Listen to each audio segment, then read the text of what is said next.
नमस्कार, सत श्री अकाल मेरे दोस्तों। स्वागत है हमारे YouTube channel NPS study centre में।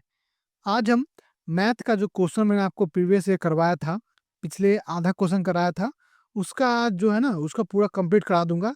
क्योंकि यह वीडियो आपको बहुत दिन के बाद दिया जा रहा है, क्योंकि कुछ प्रॉब्लम था, मैंने आपको बताया था, उस वीडियो में भी बताया था।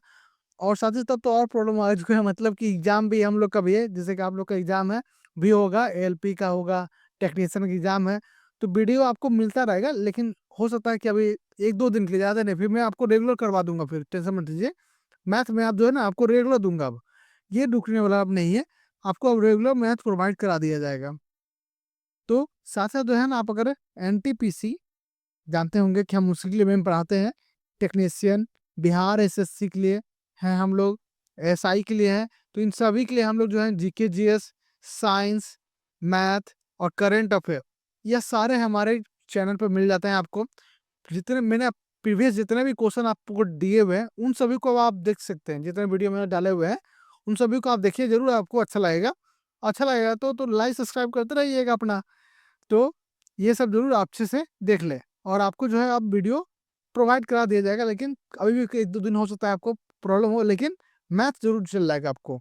और जो है अगर पीडीएफ लेना चाहते हैं तो पीडीएफ हमारे टेलीग्राम चैनल पर मिल जाएगा, डिस्क्रिप्शन लिंक में है, वहाँ से जुड़ जाइए टेलीग्राम पे। तो पीडीएफ वहाँ आपको जो है ना प्रोवाइड करा दिया जाता है, तो वहाँ से ले लीजिएगा। चलिए शुरू करते हैं। तो हमारा पहला प्रश्न क्या कहता है, यह देखिएगा। कहता है, यहाँ इसको मैं बड़ा करता हूँ ताकि और अच्छे से आपको दिखे। 1 मिनट। अब ठीक है? चलिए देखिए, तो कहता है आपसे, लुधियाना शहर की जनसंख्या में प्रति वर्ष 20% की वृद्धि होती है। यदि इसकी वर्तमान संख्या जो आपका 8,47,000 है, तो 2% 2 वर्षों में जनसंख्या कितनी हो जाएगी, ये आपको पता करना है।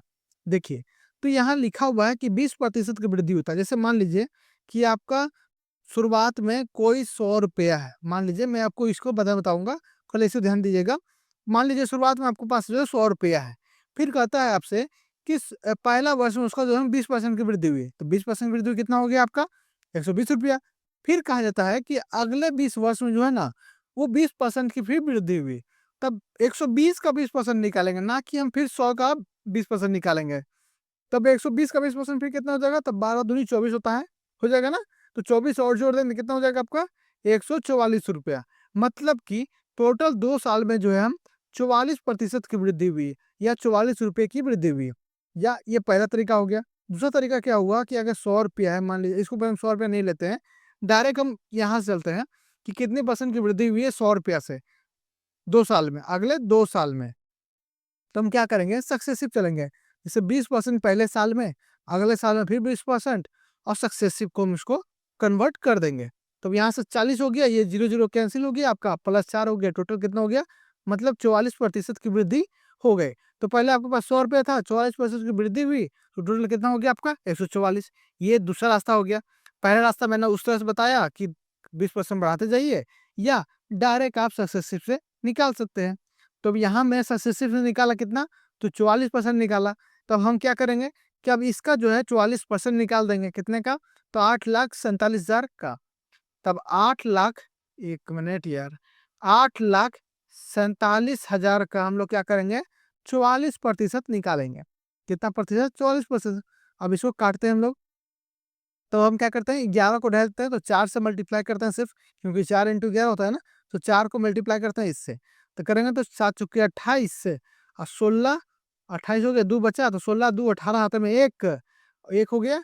अब उसके बाद 32, 32 1 33 हो गया, कितना हो गया 33 हो गया, और एक जीरो बचा हुआ था।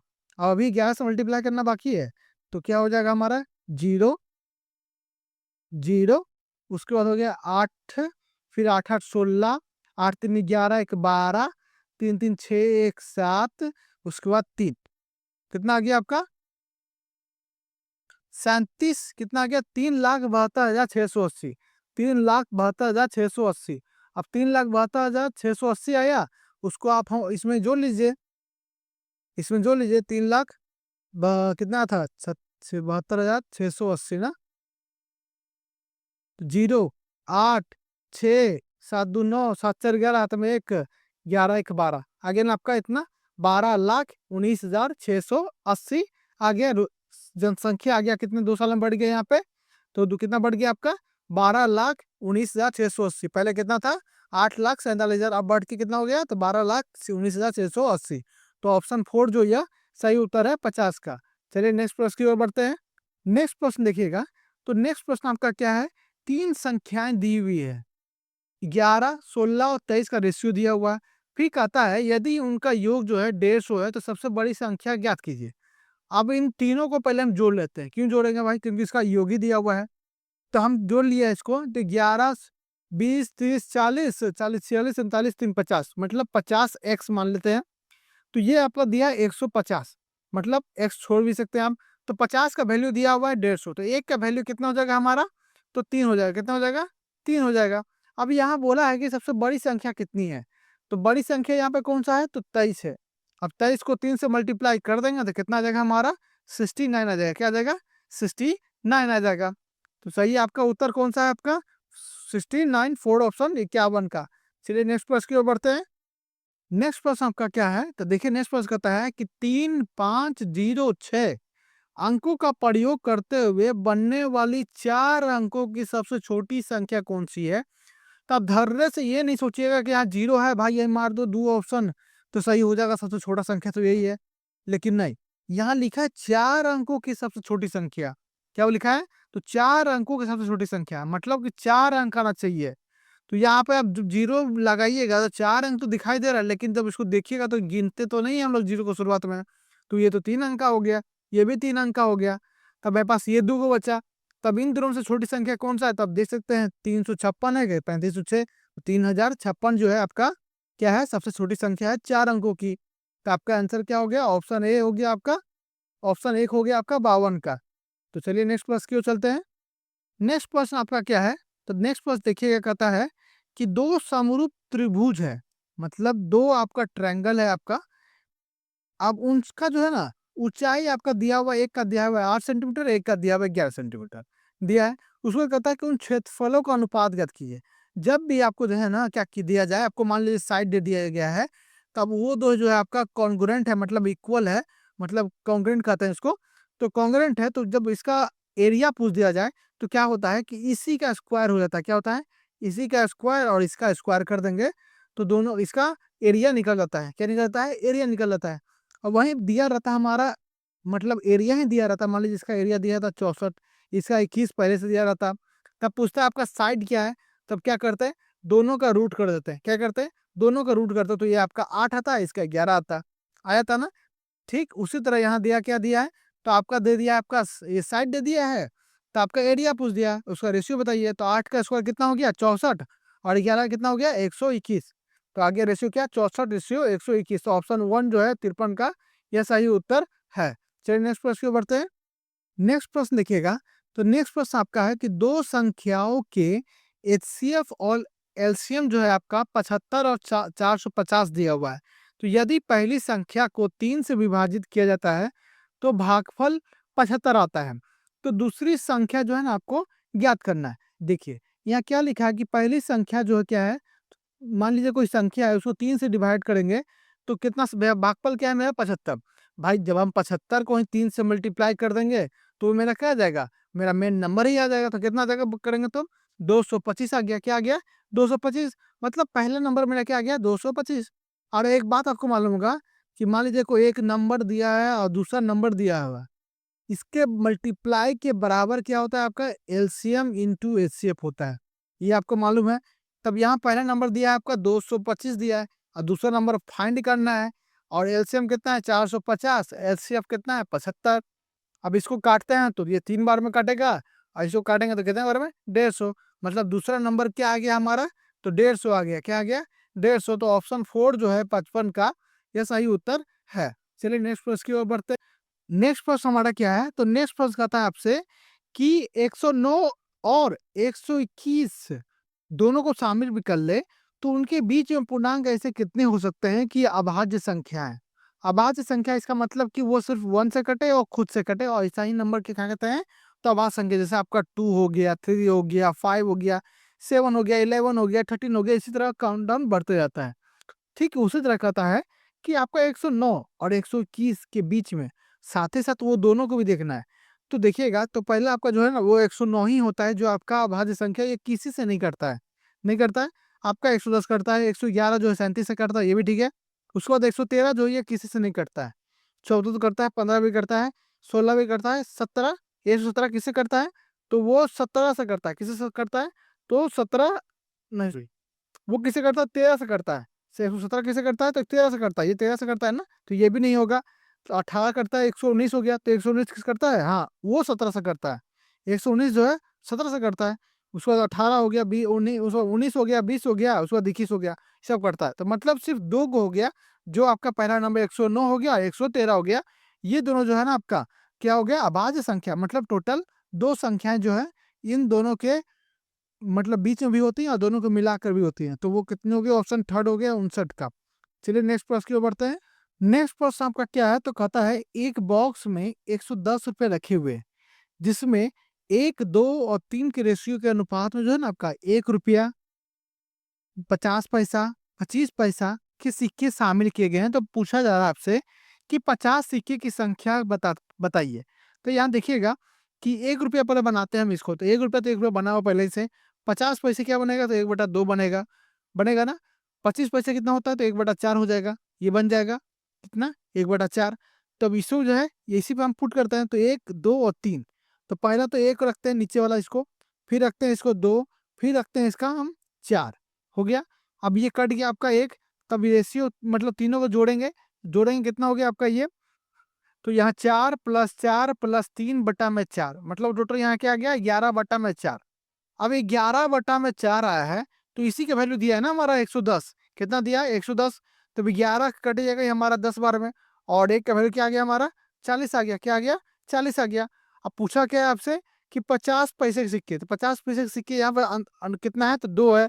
तब 2 से मल्टीप्लाई करेंगे दोनों साइड, तो कितना आ गया हमारा? 80 आ गया।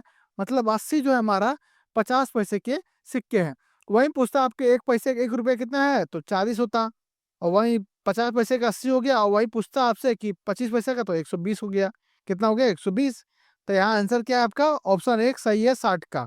चलिए नेक्स्ट प्रश्न की ओर बढ़ते हैं।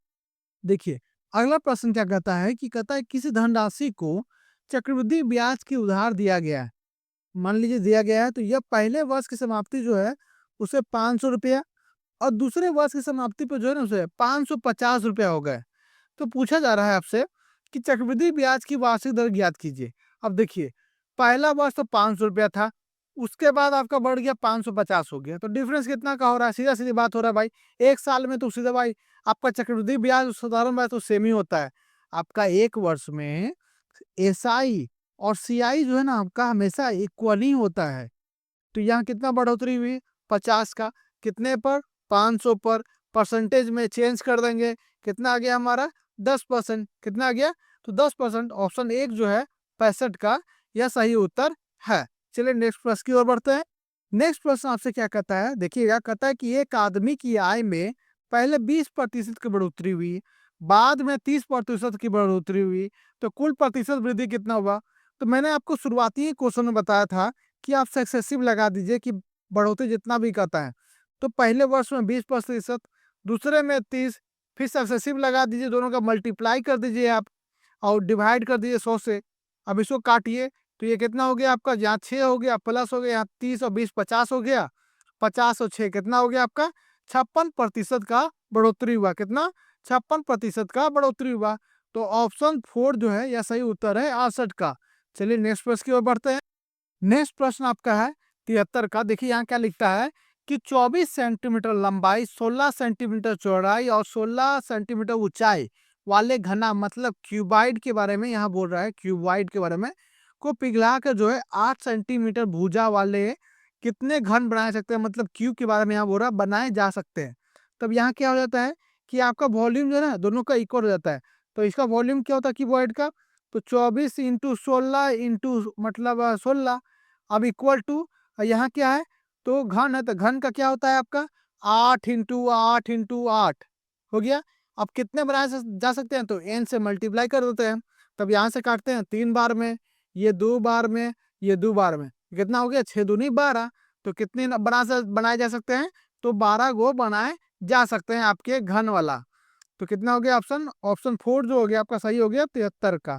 चलिए नेक्स्ट प्रश्न की ओर बढ़ते हैं। नेक्स्ट प्रश्न आपसे कहता है कि एक आयत का क्षेत्रफल जो है आपका 1287 सेंटीमीटर स्क्वायर है, तो इसकी लंबाई और चौड़ाई आपका क्रमशः रेशियो में दिया हुआ है 13:11। तो इसका परिमाप आपको ज्ञात करना है। तो आपका चौड़ाई और लंबाई का क्या होता है, मतलब इसका एरिया क्या होता है, तो 13 × 11 करते हैं, और एक्स है तो एक्स का स्क्वायर हो जाएगा, मतलब एक्स यहाँ भी एक्स यहाँ भी। अरे इस तरह से भाई कि 13x × 11x इक्वल टू कितना हो गया आपका 1287 हो गया ना। अब यहाँ से काटेंगे हम इसको, तो कितने बार में कट जाएगा हमारा ये, तो ये कटेगा पहले 9 बार में 117, उसके बाद कट जाएगा कितना हो जाएगा 9 और 7 17 हो गया। तो बचा यहाँ पे क्या, तो 11 हो गया 117, फिर तो 99 बार में कट गया, 11 से काटेंगे तो 9 बार में, तो एक्स स्क्वायर का वैल्यू क्या आ गया हमारा 9 आ गया। अब एक्स का वैल्यू हमारा क्या आ गया, तो 3 आ गया ना 3। अब यहाँ से 3 को मल्टीप्लाई करेंगे दोनों में तो कितना हो गया 39 और 33। अब परिमाप बोला है तो दोनों को जोड़कर 2 से मल्टीप्लाई कर देंगे तो हमारा क्या निकल जाएगा परिमाप। अब जोड़ते हैं 9 3 12 और 3 3 6 1 7 सब 72 दूना 144 कितना होता है 144। तो ऑप्शन कौन सा हो गया आपका थर्ड ऑप्शन जो है ये सही हुआ 75 का। चलिए नेक्स्ट प्रश्न की ओर बढ़ते हैं। नेक्स्ट प्रश्न है आपका एक आयत का परिमाप जो है 240 मीटर है, यदि इसकी लंबाई इसकी चौड़ाई से 3 गुनी है तो इसका क्षेत्रफल ज्ञात कीजिए। अब देखिए यहाँ क्या बोला है कि इसकी लंबाई जो है चौड़ाई से 3 गुनी है ना।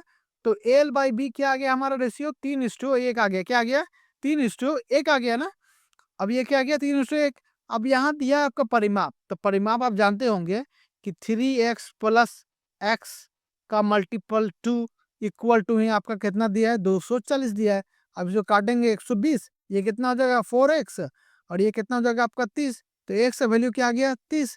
अब 30 आ गया है वैल्यू आपका, तो 30 दिया 90 एक हो गया आपका, एक हो गया 30 कितना आ गया आपका लेंथ आ गया 90 और ब्रेथ आ गया आपका कितना, तो 30 आ गया। अब पूछा है क्षेत्रफल पूछा है, तब इस दोनों का मल्टीप्लाई कर दीजिए तो 9 तिया 27 और डबल 0 2700 क्या आ गया आंसर आपका। तो 4 ऑप्शन जो है ना सही है 79 का। चलिए नेक्स्ट प्रश्न बढ़ते हैं। नेक्स्ट प्रश्न है आपका कि कहता है हीना 110 किलोमीटर प्रति आवर की चाल से चलने वाली ट्रेन द्वारा एक निश्चित दूरी तक चलती है।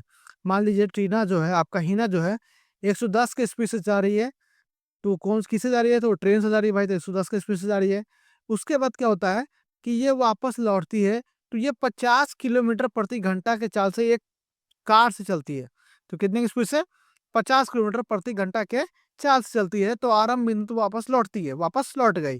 तो पूरी यात्रा के दौरान जो है ना उसकी औसत चाल पूछा गया है। जब भी ऐसा कहा जाए कि वो मतलब कोई जा रहा है आपका एक्स मतलब S1 से जा रहा है और लौटता है S2 से, और मतलब वही पॉइंट पर पहुंचता है, तो ऐसा में क्या होता है कि देखिएगा S1 into S2 into 2 divided by S1 plus S2 ये कर दीजिएगा तो आपका आंसर आ जाएगा डायरेक्ट। अब यहाँ जैसे हम पुट करते हैं तो 110 इंटू यहाँ क्या था आपका 50 इंटू 2 डिवाइडेड बाई 110 और प्लस 50 कितना हो जाएगा आपका, तो 160 हो जाएगा। अब इसको काटते हैं 0 0 कैंसिल, 2 से ये 8 बार में, फिर ये 4 बार में, ये 55। अब 55 बचे कितना होता है 25 7 2 25 2 75 डिवाइडेड बाई 4। अब इसको काटेंगे कितना हो गया 6 बार में, तो 24 3 5 8 बार में 32 32 हो गया, तो 3 0 फिर बचा 7 और 5 कितना आ गया आपका आंसर 68.75 किलोमीटर प्रति आवर। तो इसका आंसर क्या है 2 ऑप्शन हो गया 80 का। चलिए नेक्स्ट प्रश्न की ओर बढ़ते हैं। नेक्स्ट प्रश्न क्या आपका 86 क्वेश्चन नंबर कहता है यहाँ पर देखिएगा कि आपका जो है ना लिखता है यहाँ पे कि सभी 40 यात्रियों का औसत वजन कितना है। तो देखिएगा यहाँ पर टोटल कितना हो जाता है आपका, तो 40 जो है ना टोटल यात्री है।